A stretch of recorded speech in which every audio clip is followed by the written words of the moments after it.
Hey, Andrew here for mynexttablet.com. Today was an unboxing video of the Lenovo Tab P11 that was announced just a couple of weeks ago at CES. So it's available now in many countries, and yeah, let's get started.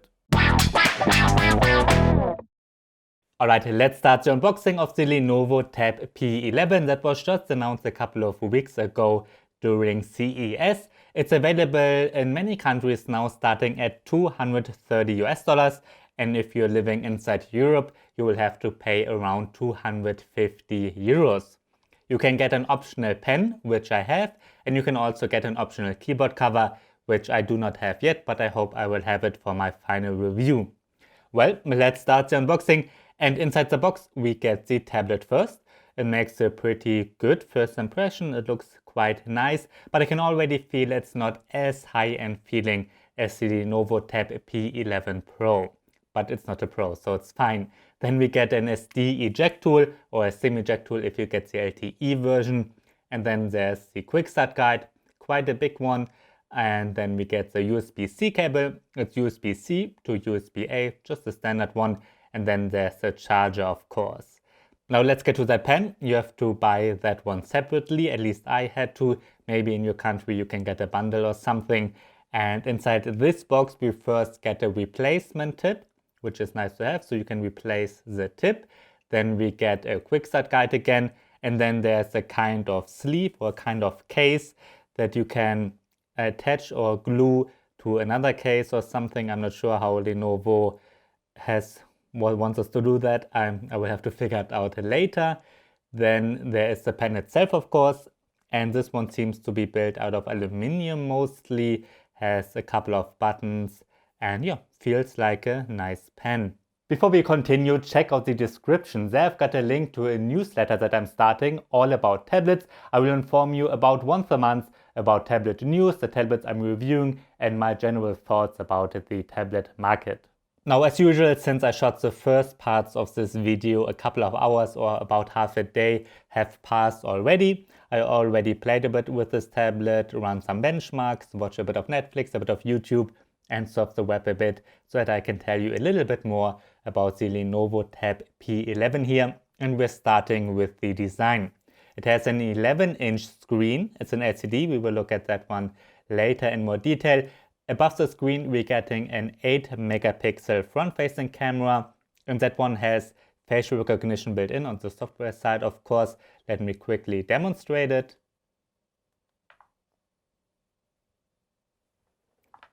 It works okay. It's not as precise and certainly not as secure as Apple's Face ID or as Microsoft's Windows Hello, because we are only getting one front-facing camera and there's no infrared sensor or something like that. So it's not super secure, just keep that in mind. We don't get any physical buttons, but relatively slim black screen bezels around the screen. Then on the bottom here, we are getting a connector for the optional keyboard cover. On this side, we have a USB-C 2.0 port, so you can connect lots of accessories, but not an external monitor. Then we're getting two speakers on this side and two other speakers on this side. And the sound quality of that speaker is pretty good. Of those speakers are pretty good. I already watched a bit of YouTube and a bit of Netflix, and it sounds really nice for this price range. Then we're getting a power button. There's no fingerprint scanner built in, and here we have volume rockers. And then there's the SD card slot, and if you get the LTE version, I'm sure that's where you can put the SIM card as well. You might have noticed that there's no headphone jack because, well, there is none. We're getting a 13-megapixel camera on the back together with an LED flash. The body is mostly made out of metal and a little bit plastic. Actually, the thing that goes from the main body here to the screen, there's a little thing that's not as nice as on the Lenovo Tab P11 Pro. That one is made out of plastic too.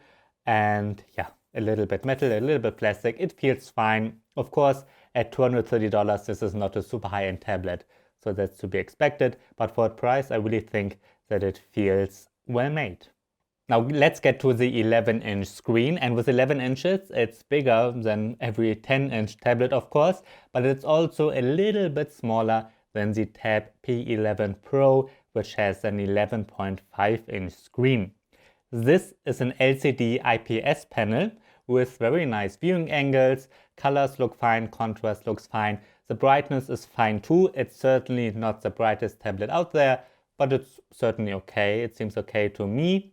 I also like that we're getting a resolution of 2000 by 1200 pixels, because on 11 inches, I think the pixel density is certainly good enough. Text and icons and so on look sharp. In fact, this looks a little bit sharper than the Tab P11 Pro. Well, text look a little bit sharper because the P11 Pro has a pentile OLED screen, which makes text look a little bit kind of fuzzy or so. I will talk more about it in my final review of the Pro version.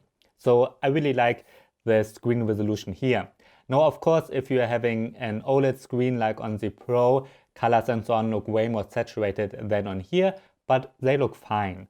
So I think it's certainly a decent screen. Not a huge highlight, but certainly a nice screen for this price range. On here, you can watch Netflix in full HD resolution.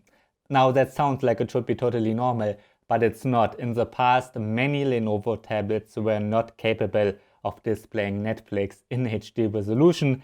Now they can do it, which is nice because this actually makes it quite a nice Netflix tablet, since we're getting an 11-inch screen and 4 good speakers. If you want, you can buy the Lenovo Precision Pen 2 to use with this P11 tablet. That is an active pen, which is pressure sensitive.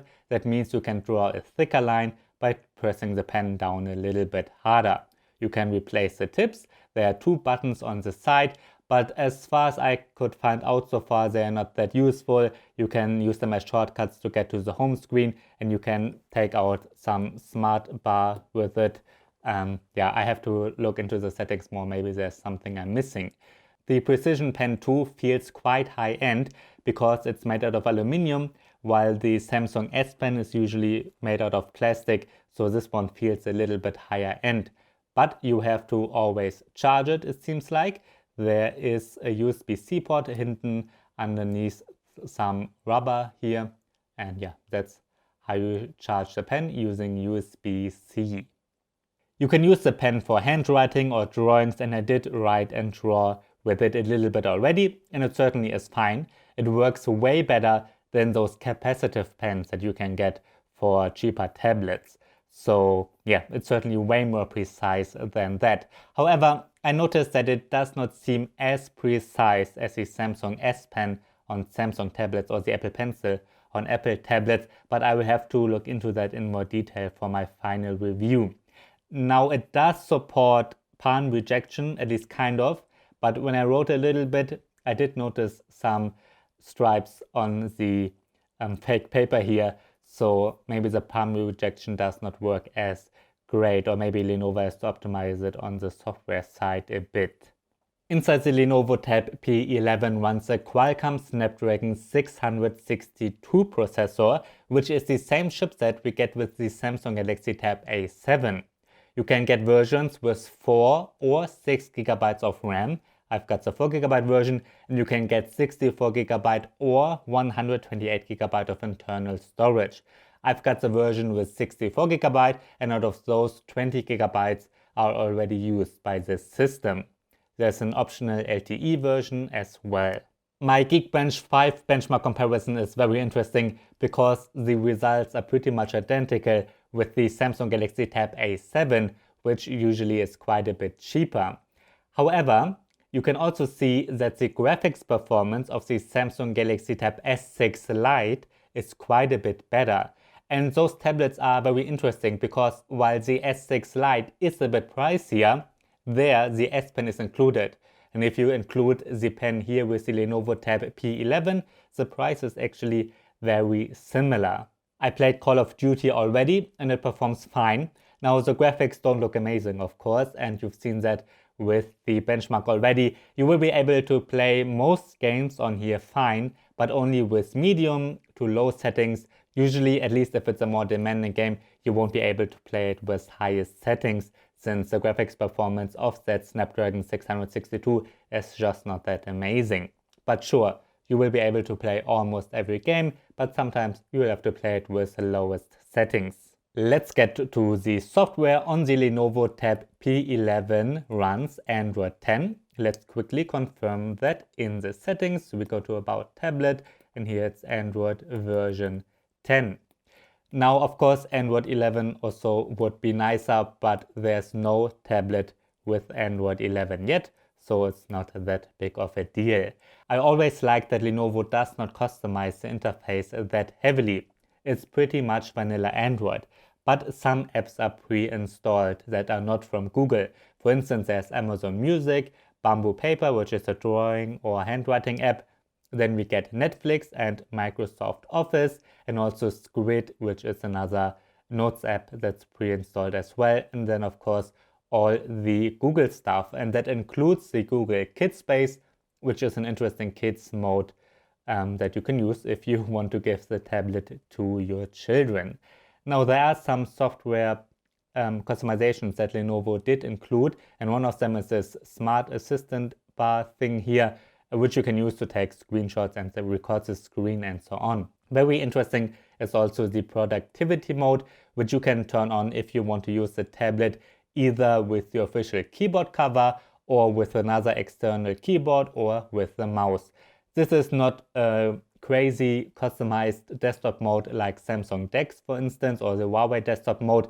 It's just a lighter one, and it makes Android a little bit easier to navigate with a keyboard and with a real mouse. The typical Android buttons get pushed to the side, and then you can see a taskbar with currently opened apps.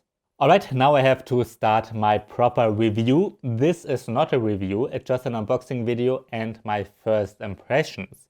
But my first impressions are pretty good. I like the screen so far. The build quality is fine, not as good as of the Pro, but certainly fine. And I like that we're getting almost vanilla Android 10. The pen seems to be fine, not amazing, but fine. I have to compare it in more detail to the S Pen from Samsung, certainly. And yeah, the performance is okay. Not amazing again, it's okay. But for the price, it seems to be certainly an interesting tablet and an interesting alternative to Samsung's offerings. Now, if you have any questions, please feel free to write them down below in the comments, and I will certainly read all of them. I always read all the comments. I might not answer every comment, but I really read every comment, and I will try to include some of the points in my final review. Alright, that's been my unboxing of the Lenovo Tab P11. Subscribe to this channel because I've got lots more videos about this tablet coming up, including comparisons with the Tab P11 Pro and with the Samsung Galaxy Tab S6 Lite. I'm NJ from mynexttablet.com. Thanks for watching and see you next time.